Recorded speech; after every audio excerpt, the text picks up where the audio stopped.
Global warming is destroying our planet. We must stop using fossil fuels. Oh really? How do you suppose we do that?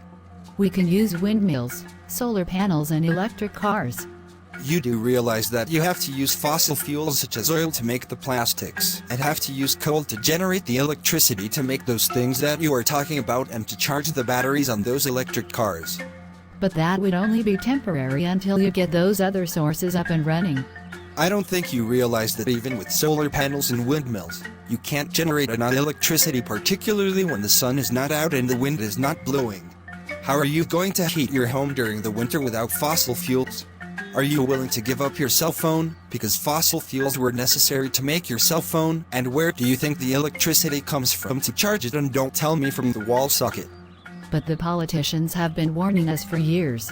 I don't know if you know this, but there are only 3 members of Congress that drive electric cars, and have you thought that maybe some of the politicians have invested in these various green energy companies?